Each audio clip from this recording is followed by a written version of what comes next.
कभी बहुत पहले एक गांव था दीपगढ़, जहां हर साल पूर्णिमा की रात 4 दीपक जलाए जाते थे, 3 मंदिरों में और एक तालाब के बीचों बीच। पर लोगों को सिर्फ 3 दीपकों की जगह मालूम थी, चौथे दीपक के बारे में बस कानाफूसी होती थी। करण 17 साल का, शहर में पला बड़ा, अपनी मौसी के घर गर्मी की छुट्टियां बिताने आया है। बड़ा हो गया मेरा शहर वाला शेर, लेकिन यहाँ शहर जैसे नियम नहीं चलते। अब मैं बच्चा नहीं रहा मौसी, बस गांव की कहानियां सुनने आया हूँ और सच पता लगाने। करण कुछ बच्चों से दोस्ती करता है, वे उसे तालाब की तरफ ले जाते हैं। यही है वो तालाब जहां चौथा दीपक जलता है। और वहां से चुड़ैल निकलती है क्या? चुड़ैल नहीं जलमाया, वो यहाँ की देवी थी, पर अब कोई उसका नाम भी नहीं लेता। गांव के बुजुर्ग गांव के चौपाल में चर्चा कर रहे होते हैं। इस बार फिर से चौथा दीपक कौन जलाएगा? पिछली बार पुजारी के घर आग लग गई थी, अब कोई पास भी नहीं जाएगा। क्यों न मुझे जलाने दिया जाए, मैं डरता नहीं। गांव वाले एक दूसरे को देखकर चुप हो जाते हैं। रात को घर में करण और मौसी बात करते हैं। ये सिर्फ कहानियां नहीं है करण, मैंने अपनी माँ को खोया है उस चौथे दीपक की रात।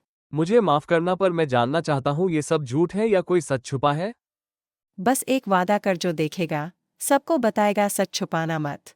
पूर्णिमा की रात आई, 3 मंदिरों में दीप जल चुके थे, लेकिन तालाब का दीपक अब भी बुझा था।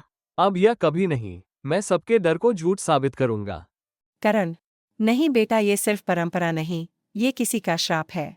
अगर ये श्राप है तो सच्चाई उसका हल होगी। मैं पीछे नहीं हटूंगा मौसी। कितना शांत है ये पानी, जैसे सदियों से किसी की सांसें रुकी हों। वो दीपक जलाता है और जैसे ही दीपक जलता है, पानी में लहरें उठने लगती हैं। तूने मेरी नींद तोड़ी। 100 वर्षों से मैं सो रही थी और अब तुमने मुझे जगा दिया। तुम कौन हो? मैं जलमाया हूँ, दीपगढ़ की रक्षक, जिसे इसी गांव ने धोखा दिया। मैं वो थी जो पानी को पवित्र करती थी, हर साल मैं दीपक जलाने आती थी।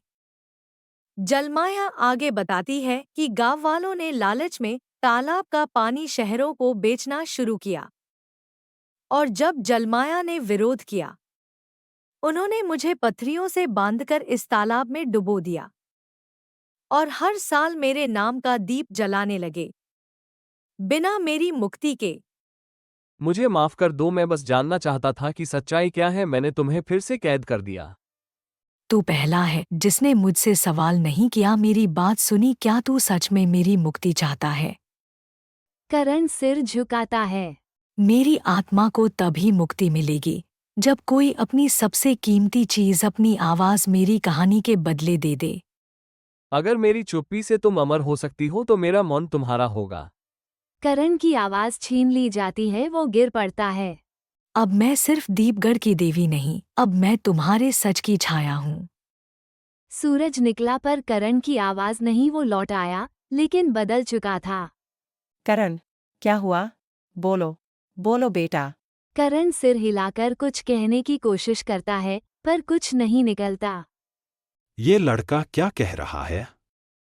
ये कह रहा है, चौथे दीपक में एक आत्मा थी जिसे तुमने वर्षों से बंद रखा था, और इसने अपनी आवाज देकर उसे मुक्त किया। गांव में सन्नाटा, सब स्तब्ध। हमने जिसे परंपरा समझा वो तो पाप था, और ये बच्चा हमें सच्चाई दिखा गया। आज से चौथा दीपक कोई नहीं जलाएगा। आज से वो दीप उस माँ के नाम होगा जिसे हमने भुला दिया था। करण अब नहीं बोल सकता, लेकिन गांव में उसकी कहानी हर बच्चे को सुनाई जाती है। उसके मौन ने आवाज दी उस आत्मा को। जलमाया अब चली गई, लेकिन हर पूर्णिमा की रात तालाब में एक हल्की मुस्कान अब भी दिखती है। शायद वो देखती है कि अब कोई उसे भुलाता नहीं।